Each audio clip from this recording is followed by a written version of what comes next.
I've been told recently over the last couple of weeks that I've not been a very good shepherd. And the reason that I have not been a very good shepherd, at least by the emails and the third-party comments that I get, is because I have not fully addressed the Pennsylvania issue of child abuse. I'm not going to address the entire issue today. I don't know how to address it in a way that makes sense. But I will share some things about what I have been dealing with and what I have heard from other people about the child abuse issues in Pennsylvania. First of all, it's unearthing things that have been in the past. And while we should be aware of what was done, we can't go back and undo what has been. We can only pray for what is. I know that a lot of people are angry. A lot of people are upset. A lot of people are frustrated with the church. A lot of people are saddened by the church and are grieving because of the church. As most of you who know me know that I don't have a great love for authority of the church. I don't have lunch every week with Archbishop Schnoor. Matter of fact, if I walked in today in street clothes, he probably might not know who I am, which is a great thing for me, because the less he knows of me, the better. But one of the things that for me has been a real issue and I will share where I am at right now, I am disappointed and saddened and grieved. Disappointed that the hierarchy of the church has allowed men to abuse children and to hide it and to not share it openly and do something to stop it. For there are too many horrendous stories being told that just sicken your heart. I'm saddened because of those who have been abused, and I am grieving what they lost.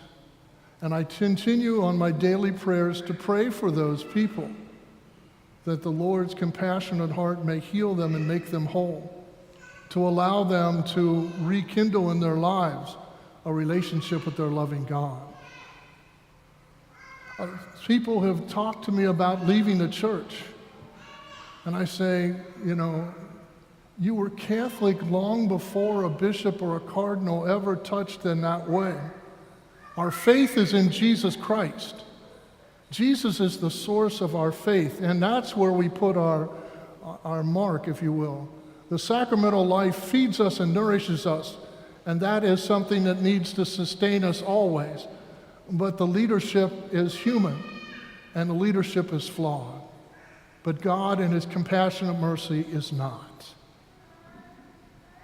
And so when somebody asked me how I felt about leaving the church, I said, no, I will not leave the church. I stand to fight within the church and to try to be the best that I can to bring the gospel message to the people that I'm privileged to talk to week in and week out.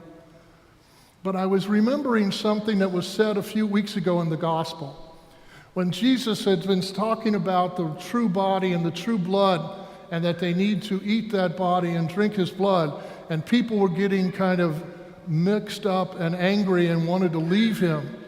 He turned to His apostles and He said, "And do you want to leave me as well?" And Peter stood up for the 12 and said, "Master, where else would we go? We have come to believe that you have the words of eternal salvation.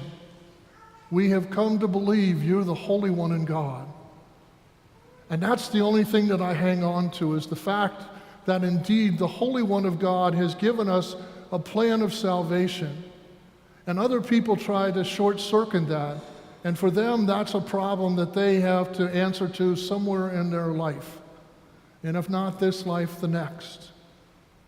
But we have to remain faithful to the gospel, and we have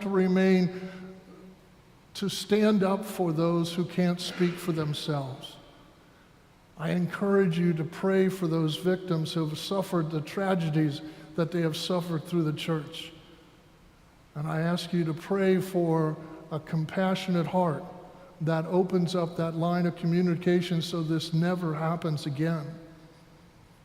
And like I said, some of this stuff has happened 40, 50, 60 years ago, but we have remained strong since the 2000s, which is not a long period of time, but it is still a time when we stand for an end to abuse in our church.